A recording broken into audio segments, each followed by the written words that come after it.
Today we'll be discussing women in leadership, the troubling statistics of how few women executive leaders there actually are in the enterprise.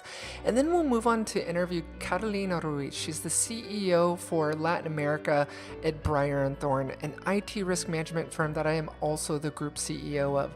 So if this episode is particularly timely or relevant to you, or even if it isn't, sit back, relax, and learn more about the challenges faced by women in executive leadership positions globally in this new episode of LeetSpeak. Alissa Knight.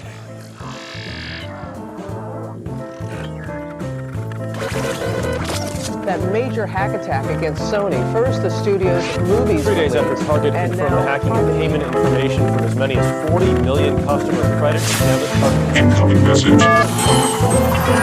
It's Friday, and that means time for another episode of LeetSpeak with Alissa Knight, bridging the gap between all things information security, where we'll talk the latest vulnerabilities, threats, security conferences, malware and exploits, as well as interview CISOs and CIOs from around the world on the IT risk management topics that matter most. Alissa Knight, one woman, One mission. one voice, and the world's foremost authority on hacking the cloud and Internet of Things. Coming to you unplugged and unleashed in this week's new episode of LeetSpeak. With Alissa Knight.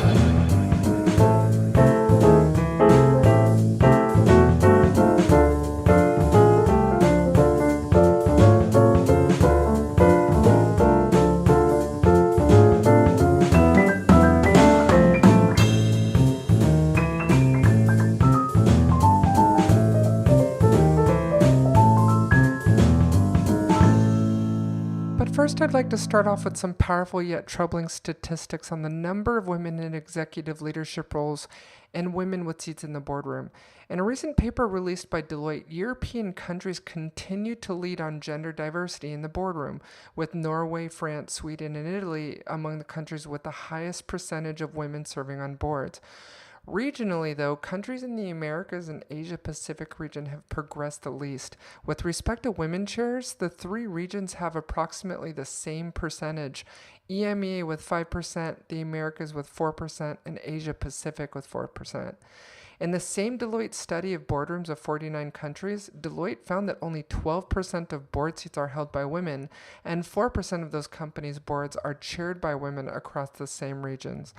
Similarly, in a research study recently published by AAUW, for women of color, leadership opportunities in business are particularly elusive.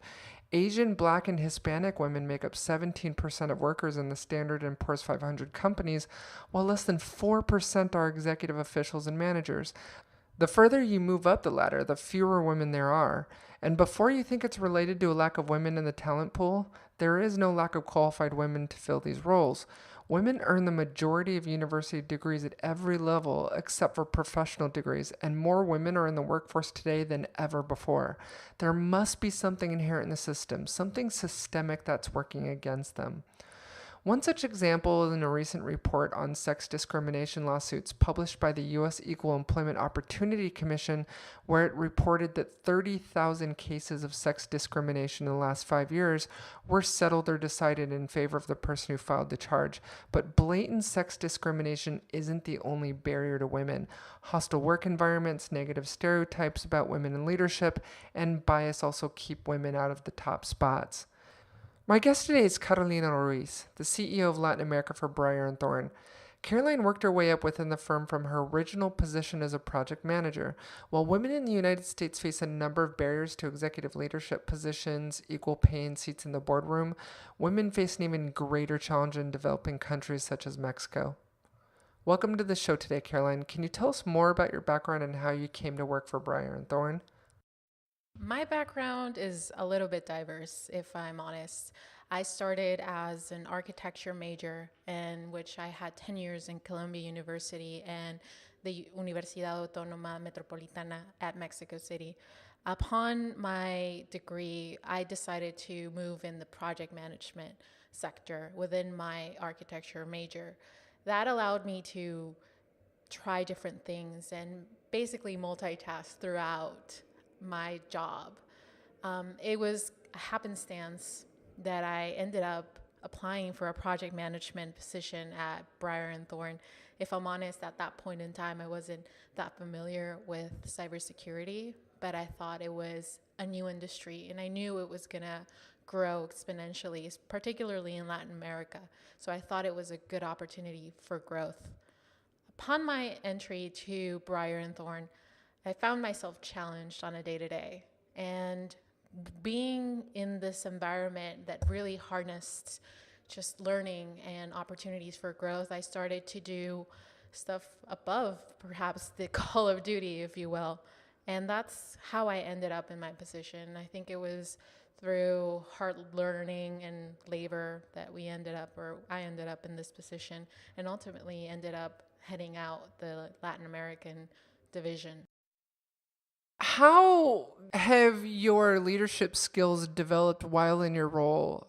How do you continue to develop them today? I think as I came into the role, and I feel most of people in leadership will attest to this, I had the sickening feeling of not being qualified for the job. I felt like I didn't know what I was doing. But instead of sitting around and trying to just pass by, I said, well, if you don't know what you're doing, you need to find out what you're doing.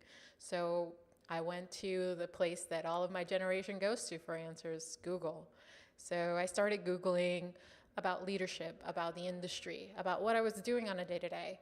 And while I was doing this, I found great people like Simon Sinek, and found him and his videos very enlightening over how to deal with leading a team, making my team not only work but thrive.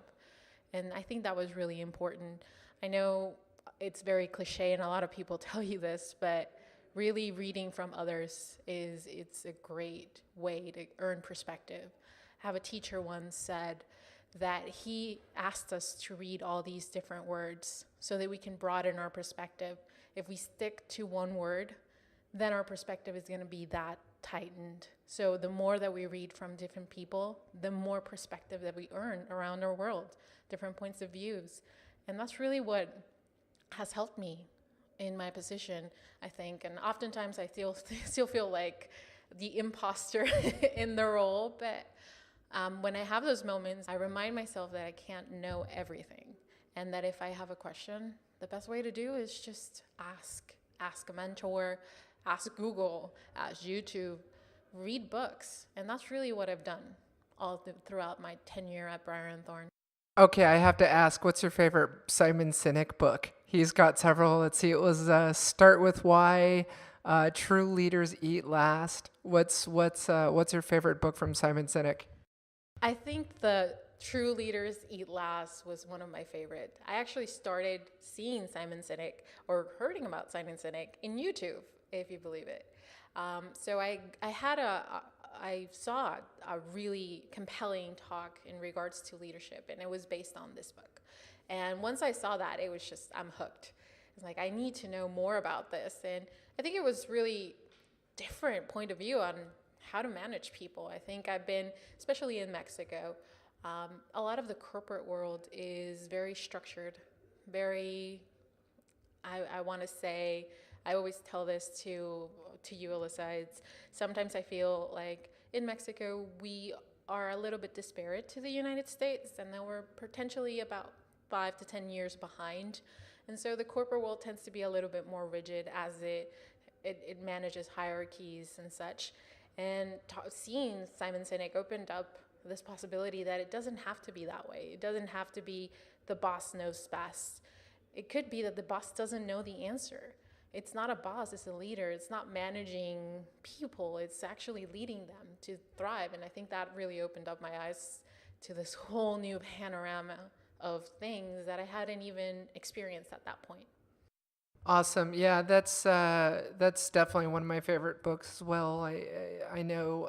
I think the first book I read from him was Start With Why, and talking about the golden circle and how that golden circle extends to everyone in the environment, in the enterprise, not just the executives, but all the way down to the janitorial staff of the organization.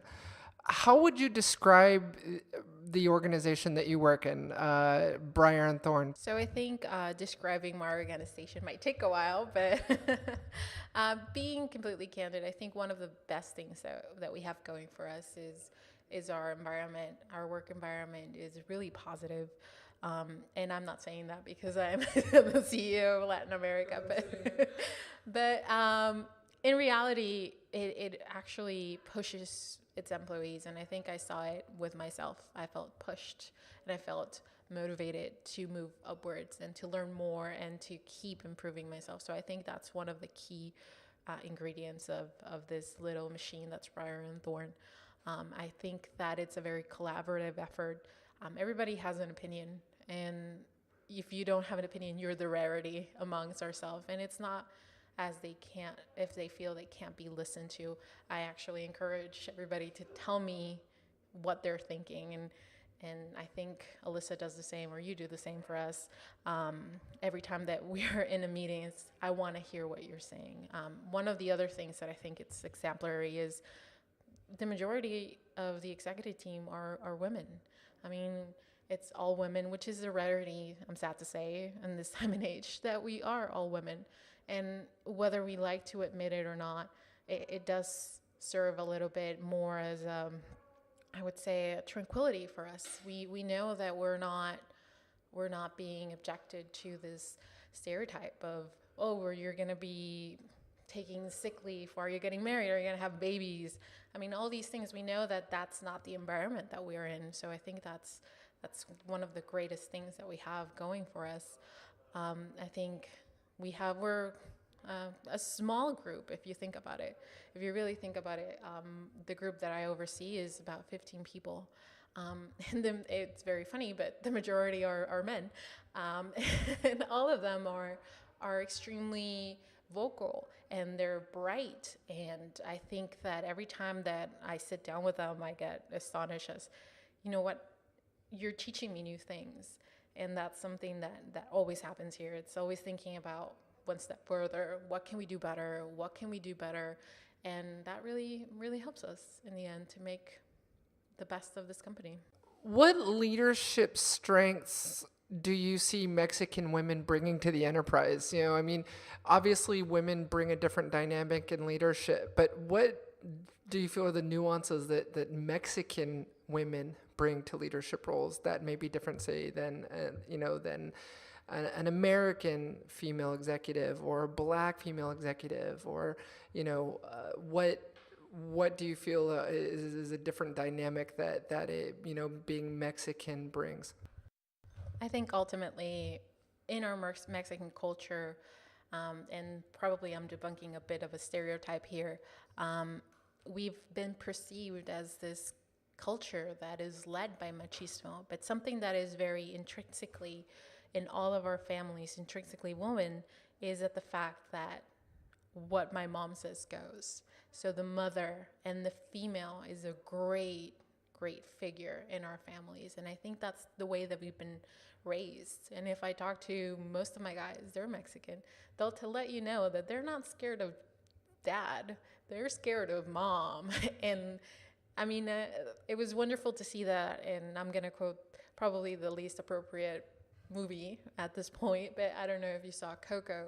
I mean, seeing that is how it works. It is a subdued matriarchy, if you will. And I'll use the subdued because we do have that problem with machismo, and we do have that sense. But in the home, that's grandma's place. That's mom's place.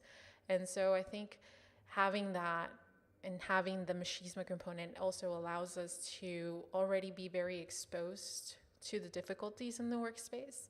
And that helps us in overcoming it, because it's been something that's been going on as far as we've been Mexicans, to be a better part. So I think that's one of the key features, bringing that dynamic. Also, we are very family oriented. I think if you talk to any Mexican, they'll let you know family is first and family is last. So everything ends and starts with our family. So we understand the need to, you know what, your mom is sick. We understand the need to, drop everything and go get her because she is sick. And that's what I think characterizes our culture. We're very home driven, we already have been facing this obstacles at home, and it's just a part of preparedness for the workspace. How do you see leadership in a cybersecurity firm differently from leadership in other industries? Obviously, cybersecurity has its own nuances from other markets. How do you see leadership differing, if at all, in cybersecurity in an executive role than in other industries? I think that leadership in cybersecurity really is distinguished by the fact that you are in crisis mode every single day. So we start at critical. That's really what it comes down to. So I mean, we have the nuances, and I know that other industries may have similar, like first responders, talking about the medical facilities. All that is very similar to what we do, and in that you're coming into a crisis and trying to solve it the best way you can. So really doing leadership in that environment is very tricky, if I'm allowed to say that word, tricky, for lack of a better word. I would say that because you're in this stress, you are forced to make, at times, decisions with very little information, if none, and make sure that you're mitigating the impact that it has on your clients and on your industry. One of the other things that makes it different is the fact that we really have to learn continuously. There are 0-day exploits coming up every single day, and having to prepare yourself for not only what we do know, but what we don't know is one of the biggest parts. So there will come times that I'm sitting in bed and just like browsing through my phone, and I see an article pop up over a new discovery or research on how to hack a router using LED lights. And immediately what I'm thinking is, oh my God, what happens when this becomes wild, or is released into the wild, as we refer it, when an exploit is actually being used by hackers actively. So I start thinking about these things, because it's not an if and when it's a when they're gonna happen. It's not an if they're gonna happen. So I think that's really what differentiates us from other industries, is that crisis mode, that having to think 10 steps ahead, and that having to multitask while doing the everyday tasks that we have to do in leadership. So definitely a whirlwind. So clearly there's been instances where you came into the office at 7 a.m. and were faced immediately with crisis mode. Can you give us an example of one such experience and what it was like and how you navigated through it? There's been experiences where I haven't gotten into the office at 7 a.m. and I've gotten into the office at mid-morning, or I got into the office at 2 a.m. because there has been an outbreak, if you will. I think one of the most notorious ones was when we were facing WannaCry. I mean, that was definitely something that hit the industry pretty hard. We were not only trying to respond to active threats, but we were trying to prevent threats from other clients. So our SOC was at the highest level of alert. We were all, for lack of a better term, paranoid. And so we kept on looking and having resources available. And that meant being up until 2 a.m. and making sure that if we detect something, we call our clients, and making sure that the things that we have detected are contained. So yeah, definitely a memorable occasion. Lost a lot of sleep over that one. But there's a lot of incidents that do happen. And most of these incidents, I'm afraid to say, are middle of the night. I remember configuring my phone to make sure that certain types of emails will generate an alert that will wake me up in the middle of the night, to make sure that if something critical happens, I'll be in the know and I'll be able to support my team through it. So, in your opinion, you've read a lot of books on leadership. You've studied, the greats like Simon Sinek. In your opinion, what does make an effective leader, and what makes an ineffective leader? I think that one of the main traits that identifies you as a great leader is it's communication. One of the things that I found is that when you communicate effectively to your employees, and communication is not a one-way street, and you have to communicate effectively to them, and you have to listen. Sometimes we misunderstand what communication means, and we often think it's about how I communicate, but no, half of it is listening. And I find that a lot of managers don't do that, as much of that. They don't listen to their employees. And sometimes, and I'll be frank, I mean, it's a learning curve, and I've been guilty of this as well, where you're either too stressed or too busy and you stop listening. And there's always, thank God, there has been always a wake-up moment for myself where it's, okay, you're not listening to them. They're trying to tell you something, and you're obviously missing it. So I think that's really one of the trademarks of a great leader, is their ability to communicate effectively, to listen, and to action, to create actions based on those interactions. And I think from consequence, it means that an ineffective leader is most of the ineffective leaders that I've come across are people that either A, just want to be heard, and that happens a lot, I'm afraid to say, where it's what I say goes, and I know best. And I think that lack of humility of, you know what, you don't know everything. And I'd be very pressed to find someone who knows everything and has all the answers. They must be a wonder to behold. But if you really are frank with yourself, is you don't know everything, but you don't have to know everything. That's why you have a team. And that's how you need to query your team and ask them. And I just use query because that's what I do every day, talk about terms of computers. But you really have to ask your employees.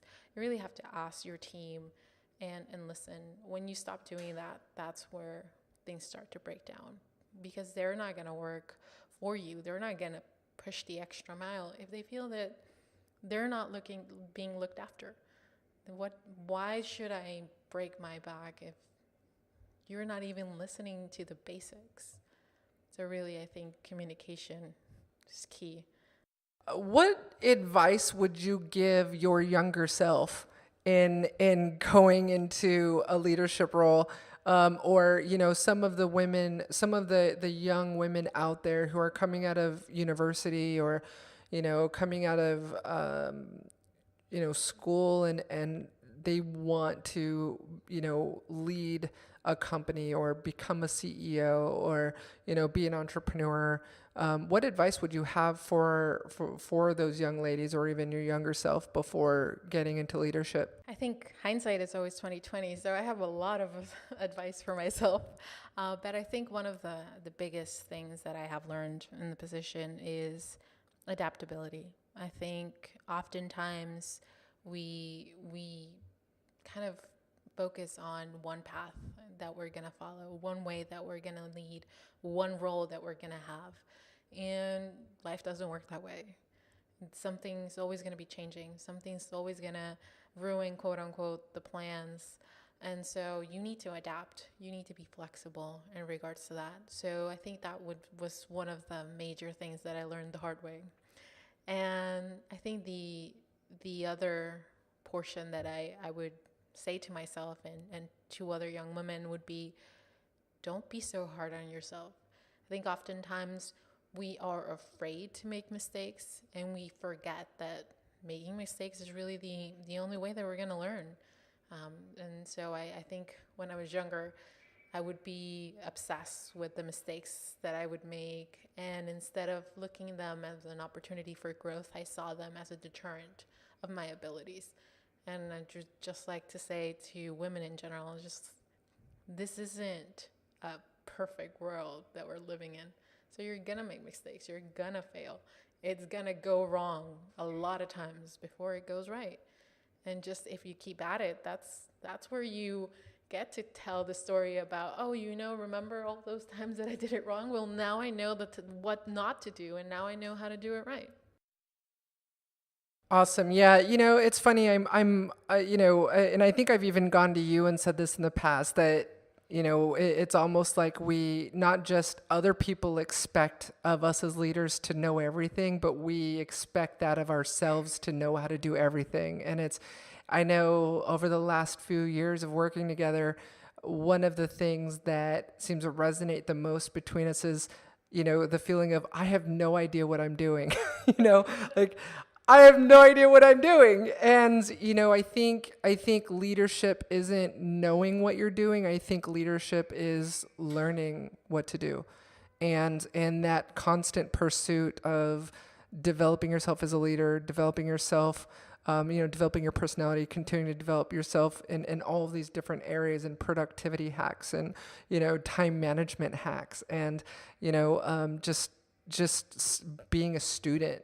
To me, leadership is really just learning along the way, knowing that you don't have all the answers, that it's okay to make mistakes, and look forward to mistakes, because like you said, that's really the only way to learn. So one of the things being talked about right now in the media is the recent unfortunate suicide of Kate Spade, and how she, after selling her company to Coach, was found dead in her room, and, in a suicide. And it reminds me of kind of what happened to me when I sold my last company, Applied Watch. And, you just, for so many years, you just kind of build yourself up as this image of this particular person, and you almost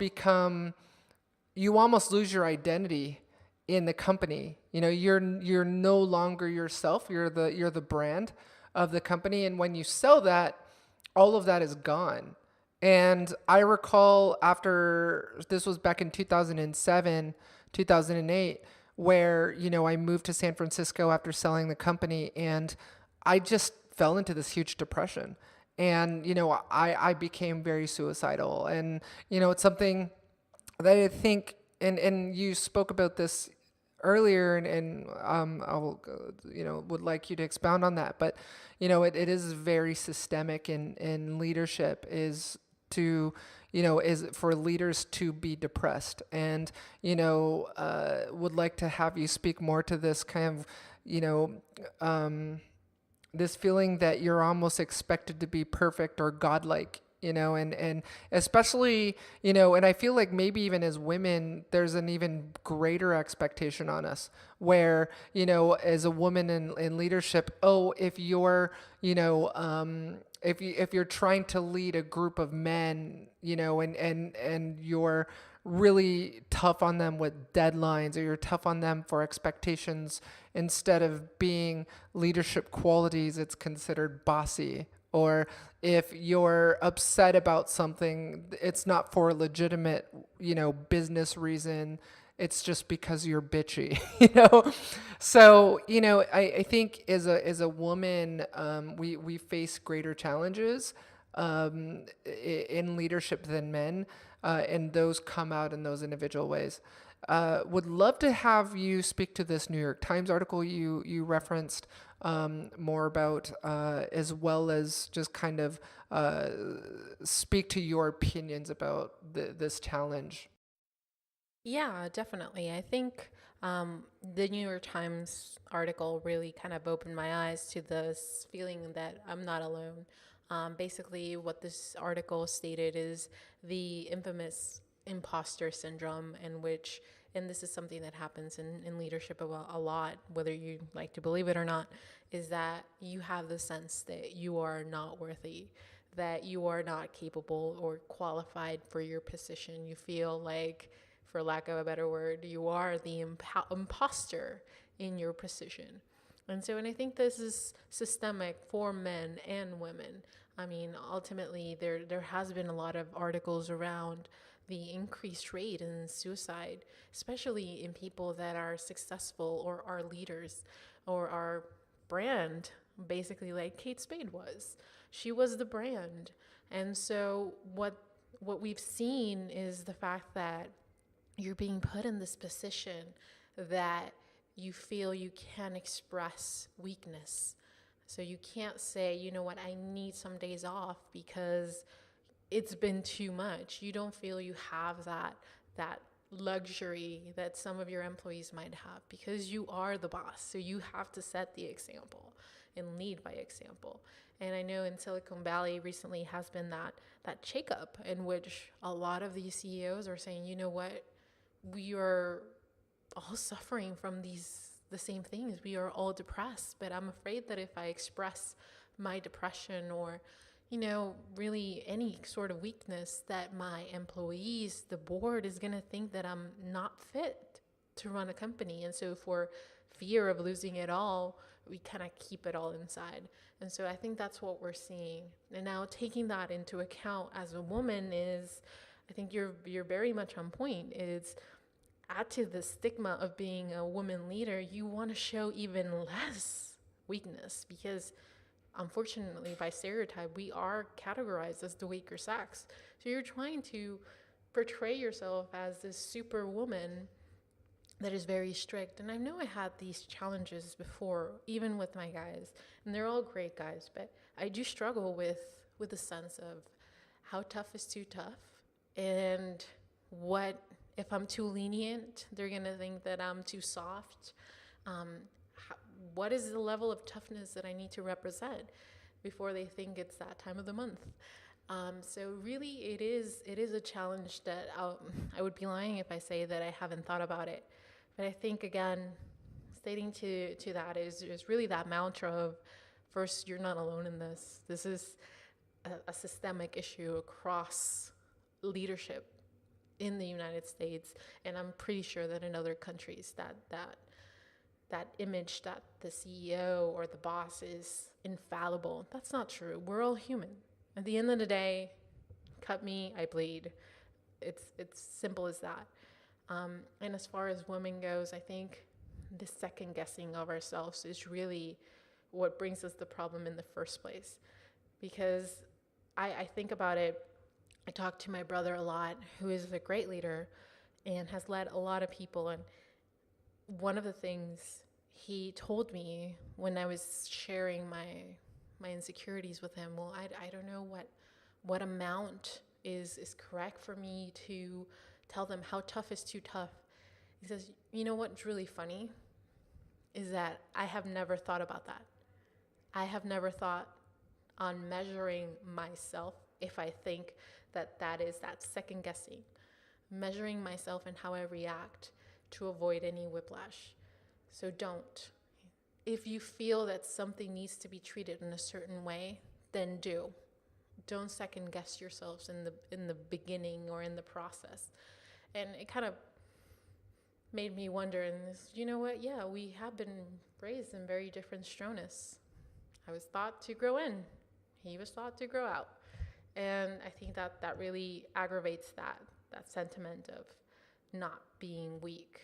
Just one of the things I always encourage is, if you are feeling that you can't share your thoughts or your problems as a leader, you don't have to share them within your company, but there's other leaders that can help you. Mentoring is great. I have several mentors that when I'm stuck in a bind, I just message them or I call them. I called you several times. You know what? I don't know how to deal with this. I don't know. Am I being too hard? Am I being too soft? And leverage those. These are your peers, people who are going through the same things and will ultimately help you. No doubt gender equality in the highest of ranks will continue to be a pervasive issue as women continue to work globally to push the barriers to leadership and the boardroom out of the way. While some progress has been made, more needs to be done.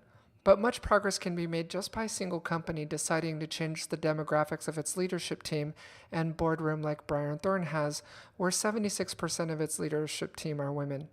I'll end this episode with a quote from Malala Yousafzai, who said, "I raise up my voice, not so I can shout, but so that those without a voice can be heard. We cannot succeed when half of us are held back." Caroline, thank you for joining us today. Thank you for having me.